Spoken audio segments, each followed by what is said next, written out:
type of internet issue at the moment. Darn it.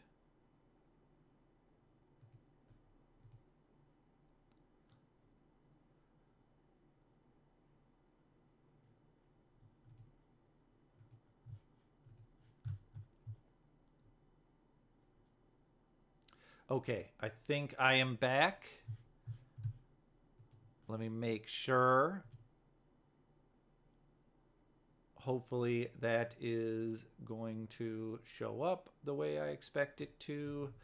Yeah, sorry about the little delay there. I believe that things are showing up the way they're supposed to now. Just giving it a second here. Actually, maybe they're not showing up the way that I am expecting them to.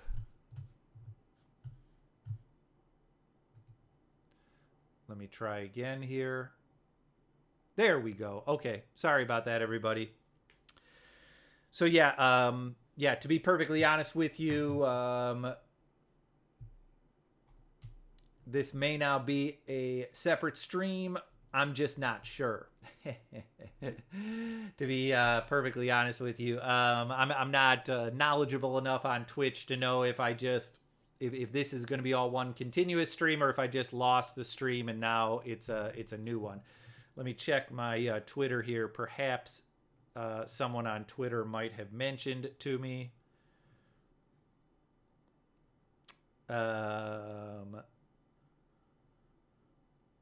Okay. So yeah, might be a separate stream now. Apologies if there was a little issue. Let me send out a quick tweet here to let everyone know. Had a connectivity issue.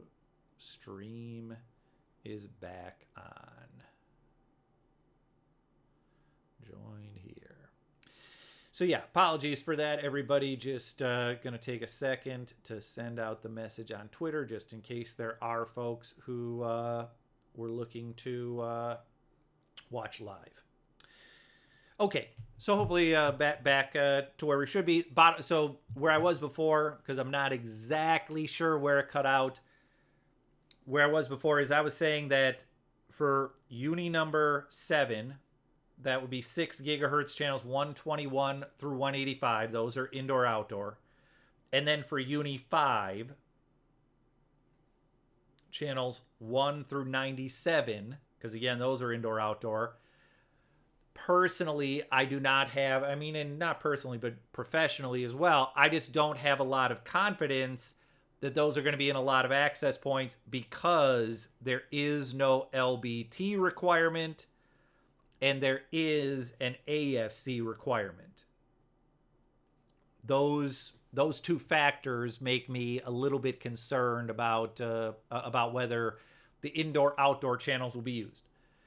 That still leaves us, however, with a number of indoor-only channels. Indoor-only channels include Uni 6. Uni 6 would be channels 101 to 117. Now, a little bit of a limitation here for Uni 6. Hopefully you can see it on here. That is the 80 megahertz. There is only one 80 megahertz wide channel or one 160 megahertz wide channel. So a little bit of alleviation of the spectrum crunch with Uni 6, but not a ton. And then if I go to the other indoor-only Uni band, that would be Uni 8, including channels 189 through 233. Notice here, for the 80 megahertz, there's only 2 channels. For the 160 megahertz, there's only 1 channel. So the bottom line here is, with indoor only, all we're getting is 3 extra 80 megahertz wide channels or 2 extra 160 megahertz wide channels. Okay. So it's definitely very limited. Now, you know, that's some of what I'm talking about here is speculation. Maybe the indoor-outdoor channels will be used. Maybe I missed something about LBT. Maybe LBT is going to be prohibited, or sorry, is going to be required for indoor-outdoor channels. Maybe the AFC database is not a big deal. Maybe the Arubas and Ciscos and Mists of the world and any other enterprise Wi-Fi vendor that may be out there, maybe they are all going to create access points that support Uni 5 and 7. Maybe we're going to get the full range of 1480 megahertz wide channels that I was talking about earlier for the 6 gigahertz band. We're going to get 8 160 megahertz wide channels, just like I was talking about earlier for the 6 gigahertz frequency band. Maybe we're going to have this huge alleviation of the spectrum crunch because maybe indoor-outdoor will be used as well as indoor-only. I'm just a little bit worried. I'm a little bit skeptical. I just wouldn't be shocked if we get 5G deployed in the 6 gigahertz band. If we get 5G deployed in the 6 gigahertz band, it's going to be on the indoor-outdoor channels because there's no LBT requirements. And so then if there's channels that are being used by 6 gigahertz, I'm not sure if access points will support those channels, or maybe they will support them, but it may just, it may limit what you can get out of those indoor-outdoor channels. So the good news about indoor-only is that there is no AFC requirement.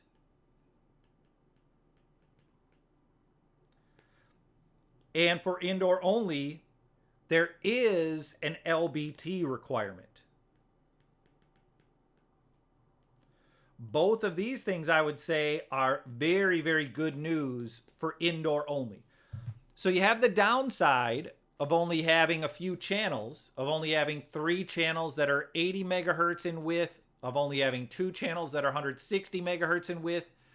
But, if you add it up, that can still be pretty solid. If you do a little bit of math here, remember we were talking about earlier on, at least in the USA, we have 6 channels in the 5 gigahertz frequency band. We have 5 channels in 5 gigahertz if you want to avoid Doppler radar. So let's say you do want to avoid Doppler radar. At least that's what that's what we were doing when I was doing work back at University of Southern California at USC. So even if we say 5 channels plus another 3 extra channels, I'll use a different color here, another 3 extra channels. That's a total of 8 channels that we have that are 80 megahertz wide.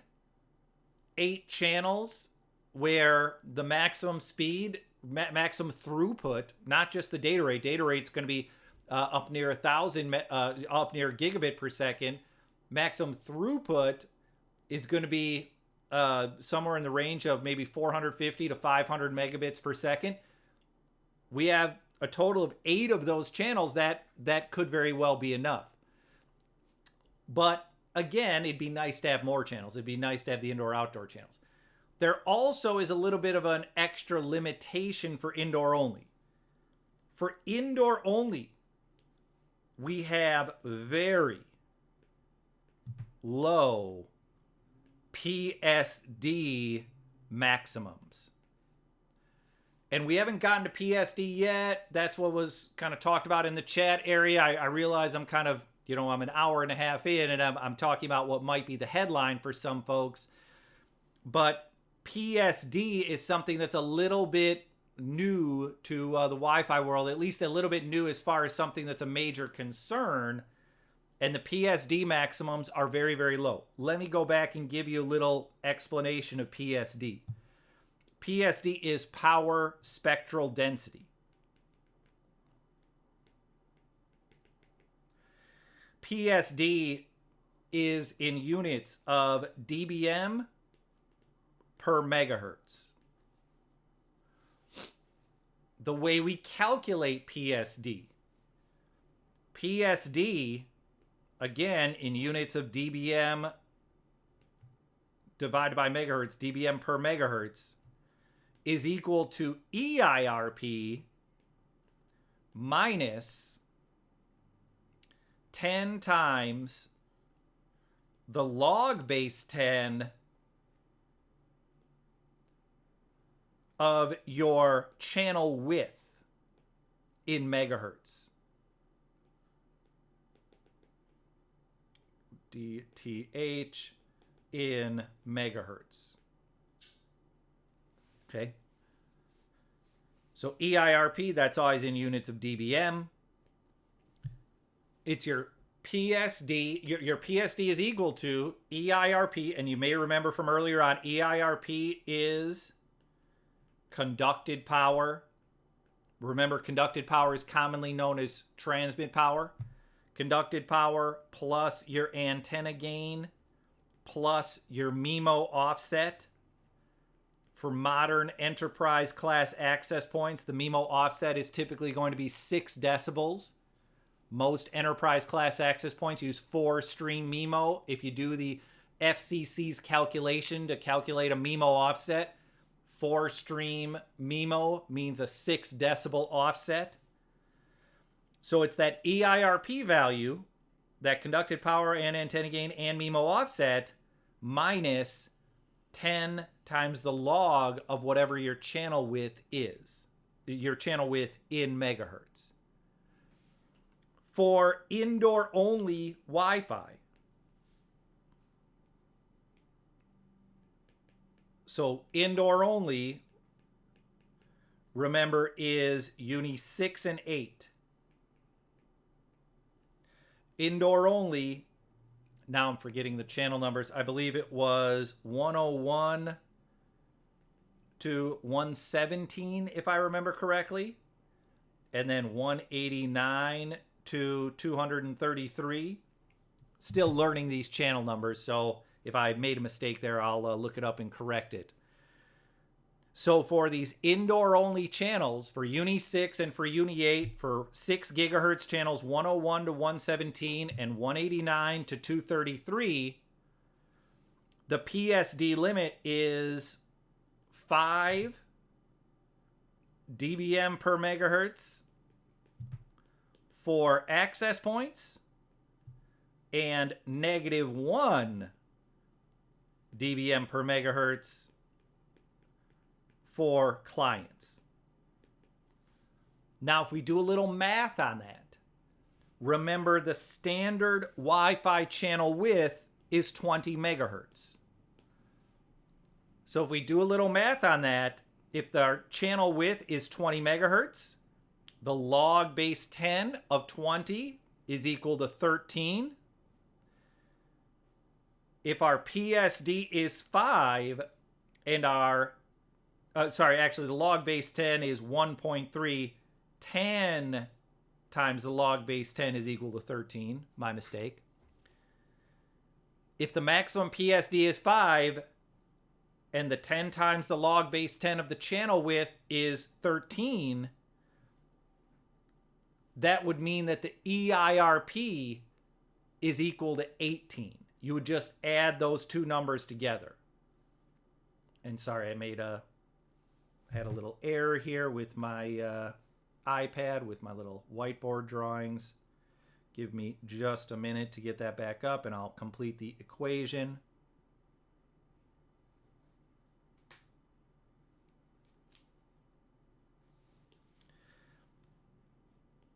So again, the equation is PSD is equal to EIRP minus 10 times the log base 10 of your channel width in megahertz.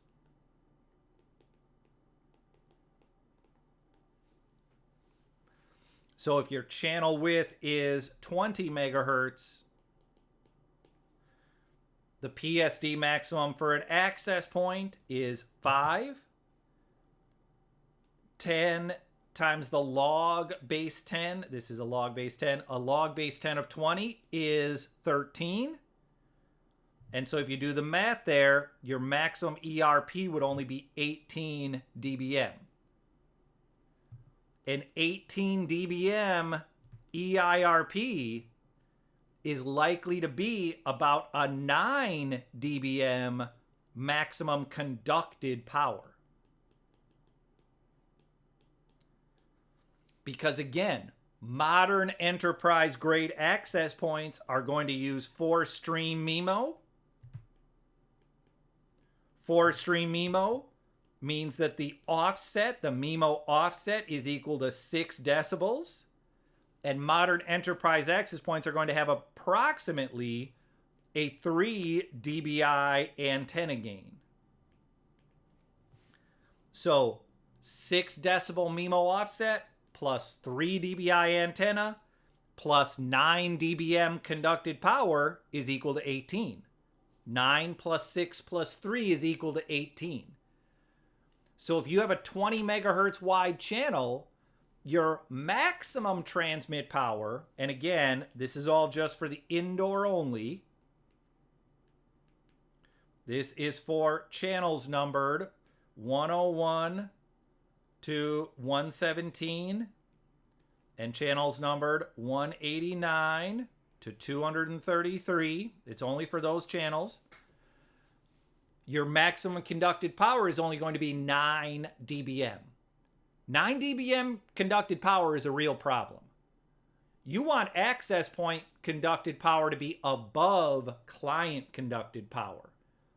Because on a typical Wi-Fi network, the majority of the data goes from the AP to the client.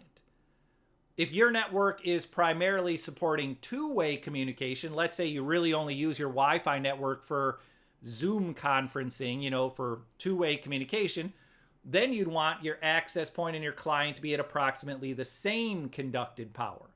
But whatever it is, AP and client the same conducted power, AP and client with an AP having a higher conducted power. The bottom line is, on a 20 megahertz wide channel with the indoor only 6 gigahertz rules, the AP's conducted power maximum is only 9.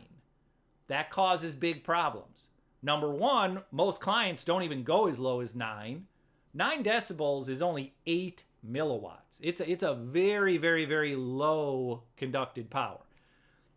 So number one, most client devices don't even go as low as 9. Most client devices at the least are probably going to be in the neighborhood of 15 or 20 milliwatts. They're not going to go as low as 8 milliwatts. So number one, you can't get the AP at or above the client conducted power level the way you want to. And then number two, 9 dBm conducted power just gives a really, really short range. Even if you have completely clear space, no walls, no doors, no big crowds of people between the access point and the client device, you're still not going to get much more range than maybe 30 feet, maybe 10 meters. And that is probably a little bit generous. 30 feet or 10 meters is probably a little bit generous to what type of range you're going to get for, I'm talking about for high quality, for stable, for high quality Wi-Fi. You're giving yourself just a minuscule range for where you're likely to be able to get a good, consistent connection if your conducted power is limited to 9 dBm. So that's a big limitation for indoor only, but it's fine. I wouldn't consider it to be a bad thing, because remember what I had mentioned earlier. That really 6 gigahertz is for 80 megahertz wide channels or wider. Wide channels. So we're not really trying to use 20 megahertz wide channels for indoor only. If I go back here real quick, for indoor only, if I'm using an 80 megahertz wide channel, now remember, that is only 3 new channels. 1 channel in Uni 6, 2 channels in Uni 8, so only 3 new channels. So it would only give me, in the United States, a total of probably 8 channels, maybe 9 if you want to risk Doppler radar interference. But still, 8 channels can be enough for a great design. You can still have a really high performance Wi-Fi network if it's designed correctly and if it's configured correctly with 8 channels. But if you're using 80 megahertz wide, so remember the equation is power spectral density equals equivalent isotropically radiated power minus 10 times the log of your channel width in megahertz. If you do the math on that, if the channel width in megahertz is 80, then that means the log base 10 there is 19, or sorry, 1.9. 10 times the log base 10 is 19. Remember, the access point maximum for PSD is 5 dBm per megahertz. So if you do the math on that, that would give you a maximum EIRP for APs of 24. Now we're talking. 24 dBm EIRP with a 3 dBi antenna. So 3 dBi antenna gain with a 6 decibel MIMO offset. So again, that would mean you're using an access point that uses 4 stream MIMO.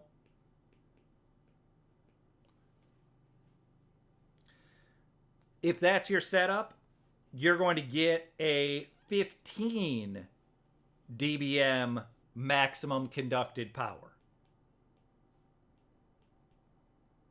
That's a lot more reasonable. 15 decibels maximum conducted power.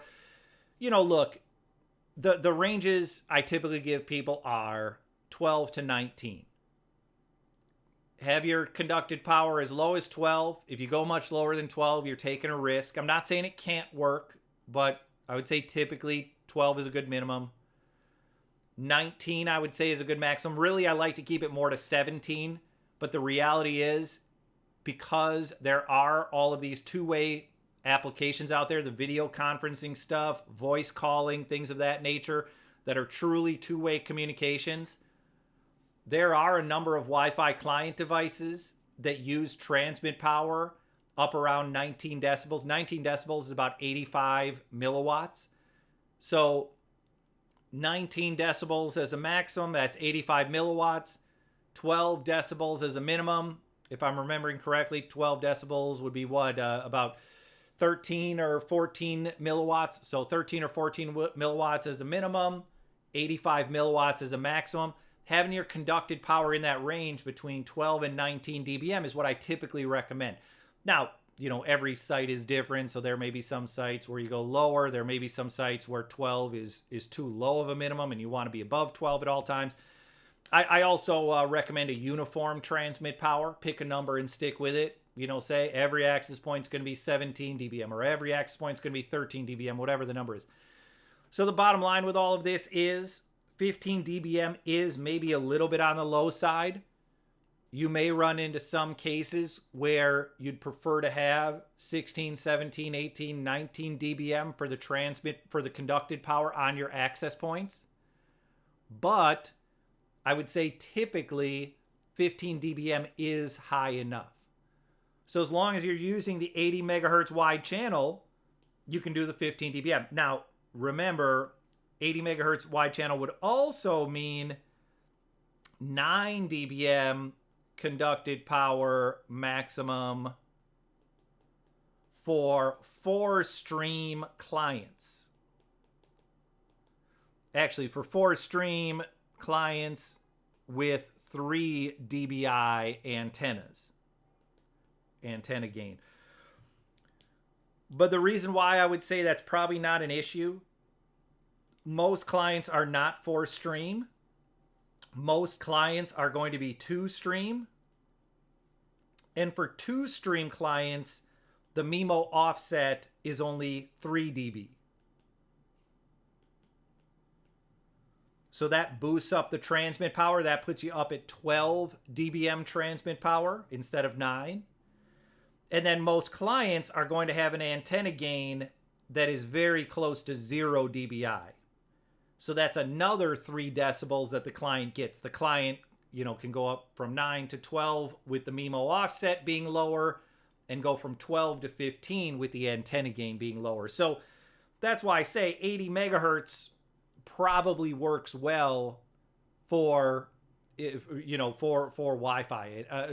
For indoor-outdoor rules, for indoor-outdoor EIRP and transmit power rules. And look, the good news about this is, and I'll flip to the next page just to give myself a little bit of space. If you use the 160 megahertz wide channels, now remember, with 160 megahertz wide channels, you're probably only giving yourself a total of 4 non-interfering with 5 gigahertz and 6 gigahertz combined. So you'd have to do a 4-channel design. 4-channel design can be done if you're careful about your configuration, if you're careful about where you place access points. 4-channel design can definitely be done for the vast majority of enterprises. I'm not saying all. I'm saying, you could have some areas where there's issues with the 4-channel design, but it definitely can be done in most cases. With 160 megahertz wide channel, then you get APs, typical enterprise APs, with an 18 dBm maximum conducted power. That's what you get with a 5 dBm divided by megahertz PSD. A 5 dBm megahertz PSD with 160 megahertz wide channel, that's going to give your APs an 18 dBm maximum conductive power. 18 dBm, you rarely have to go higher than 18 dBm on access points. So that gives you all the freedom in the world. And look, if you use the indoor-outdoor channels, you don't have to worry about any of this. This only applies to the indoor-only channels. If you're using channel 1 through 97, or if you're using channel 121 through 185, you don't have to worry about any of this. Those are indoor-outdoor channels. Those do not have these low power limits. Okay, so that's what you want to be aware of for the 6 gigahertz band. Yes, it gives us a ton of extra channels, but and if I were to kind of summarize this all up, number one, with the 6 gigahertz band, be aware of indoor only or indoor outdoor or both. Be aware that we don't know what access points are going to support. There might be some models of access points that are indoor only, some that are indoor outdoor. There might be access points that support both. We just don't know that yet. Again, people like Chuck Lukashevsky, other people who are inside Wi-Fi vendors might be able to tell you a little bit more about what their plans are. They might not want to tell you what their plans are for competitive reasons. I don't know. But that's one thing to be aware of. A second thing to be aware of is we are talking about 80 megahertz or 160 megahertz wide channels. Okay. Forget about the old use a narrower channel, 20 megahertz, 40 megahertz. You don't have to worry about that. This is for 80 megahertz. Now, here's a key thing about that. Why does that work? Why does the 80 and the 160 megahertz work? The 6 gigahertz band is for Wi-Fi 6 only, and Wi-Fi 6 supports OFDMA for Wi-Fi 4 and 5. It supports OFDM, not OFDMA. It supports OFDM. And the key thing about OFDMA is flexible more so than OFDM is. OFDMA is flexible so that an access point with a wide channel can work in an environment with a low density of clients or a high density of clients. In an environment where clients tend to be stationary or where clients tend to be mobile. OFDMA is designed to be more flexible. Now look, OFDMA is a very new thing. So there still are questions. Will OFDMA actually work that way? You know, that's a topic for another stream or another blog post. Will OFDMA actually work and be as flexible as we expect it to, as we hope it will be? But that's the idea. That's the intent, is that with OFDMA, we can use the wider channels because OFDMA is flexible. So that's you know, kind of another takeaway to be aware of with this. And then a third takeaway, and this is one that I haven't really mentioned yet, just be aware that for the indoor only, there are no external antennas for the access points. For the indoor only, you are not allowed to use battery-powered access points.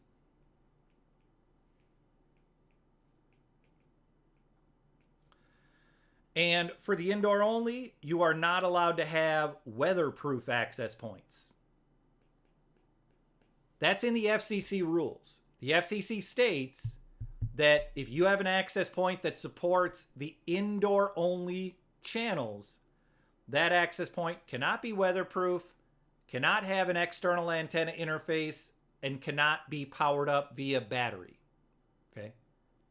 And then, you know, so what I'm saying there is we may, you know, vendors possibly might have two different models of access points. They may have some models that comply with the indoor only rules and use the indoor only channels, or perhaps the indoor outdoor with indoor only channels.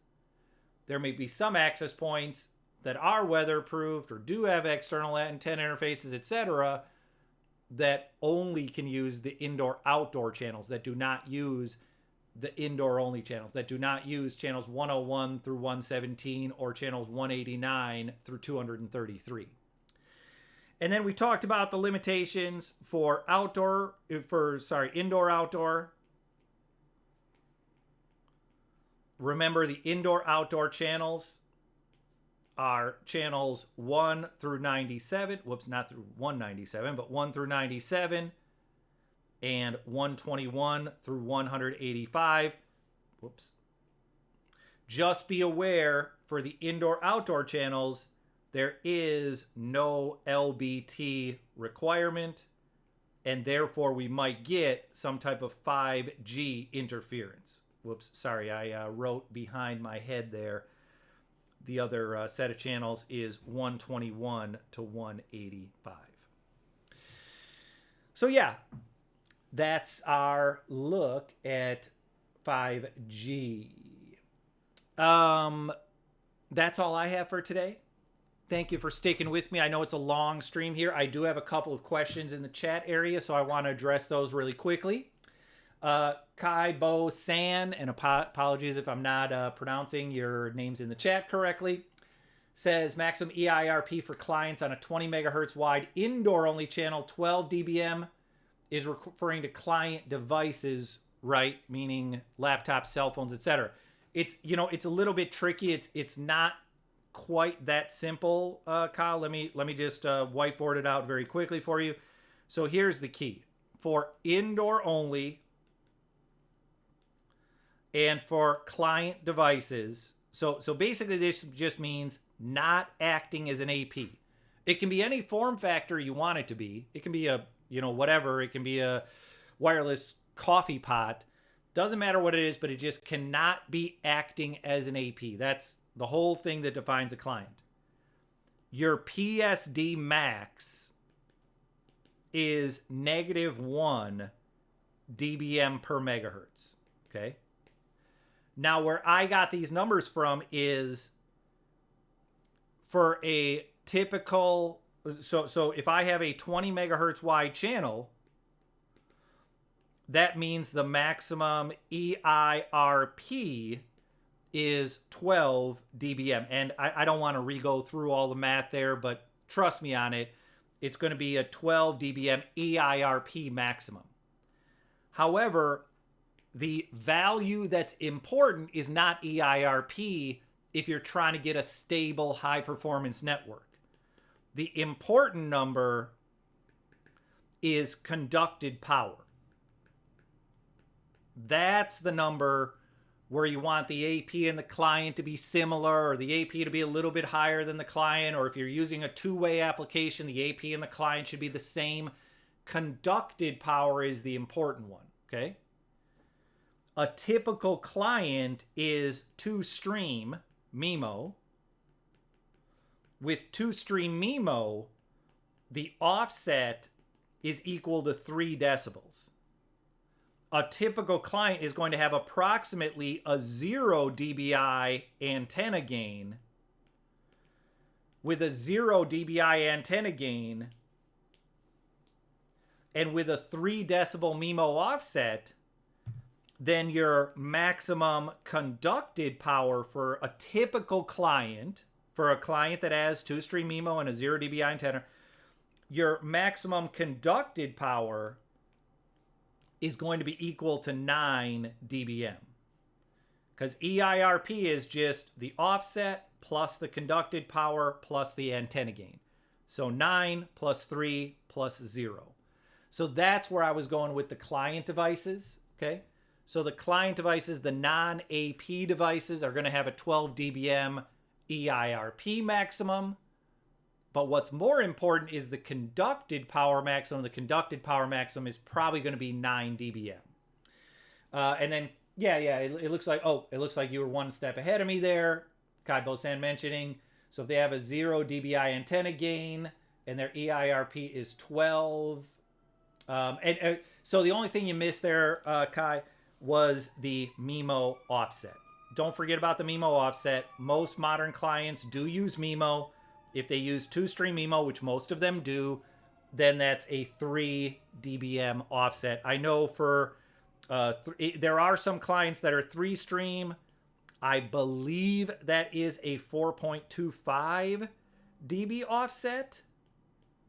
But let me add some question marks there. I'd have to look that up. I'd have to go back through the equation to make sure I don't remember the equation off the top of my head for that one. Okay.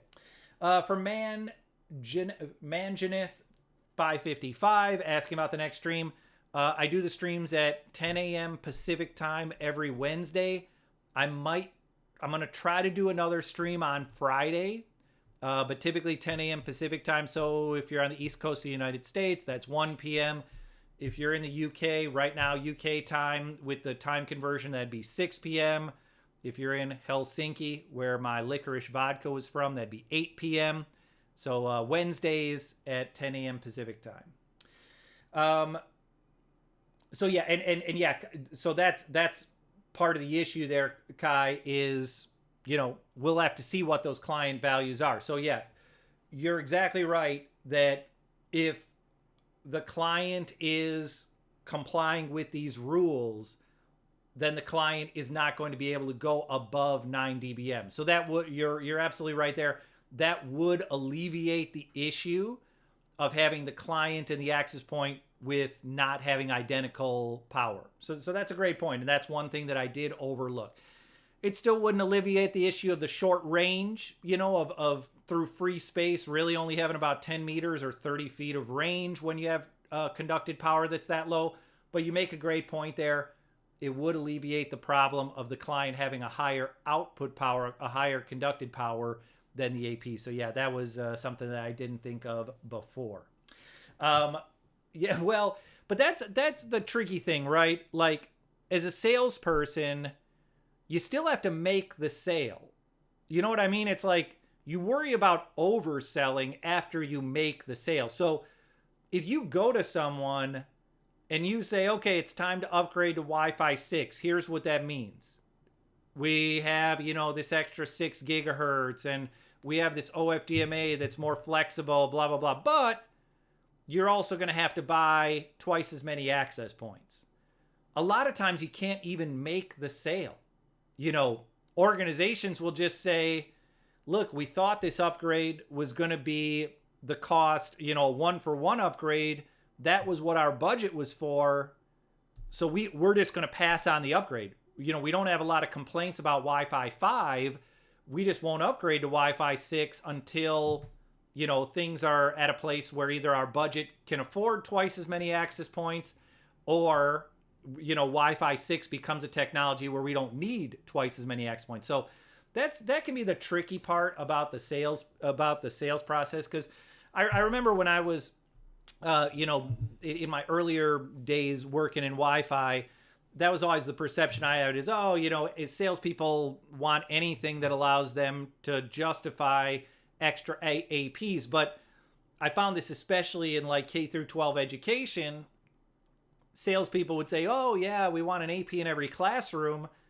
And then the school district would just be like, no, we can't afford it. Now, what actually ended up happening there was under the previous presidential administration in the United States, they pushed, the Department of Education pushed through this thing called E-rate, the letter E and then R-A-T-E. And E-rate basically made it so that all of our federal taxpayer dollars went to subsidize Cisco, Aruba, and all these other, who is the other, Aerohive. They're now owned by Extreme Networks. It basically went to subsidize those companies, because these school districts would say, no, I can't afford one AP for every classroom.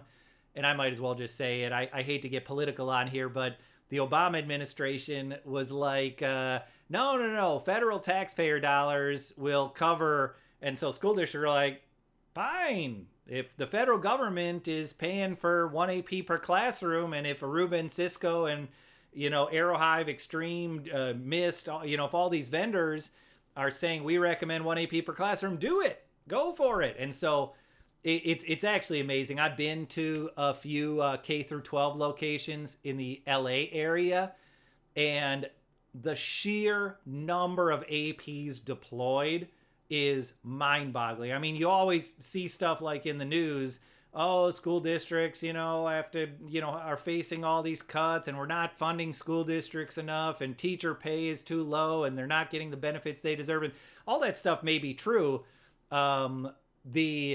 But I look at it and I say, why the heck did you just throw a ton of money at Cisco, Aruba, Extreme, all these Wi-Fi vendors, basically just give them tens of millions of dollars to let them install more APs than they ever really needed at these school districts? That, whatever. E-rate is done, so I guess I'm digging up the past, but elections have consequences, people.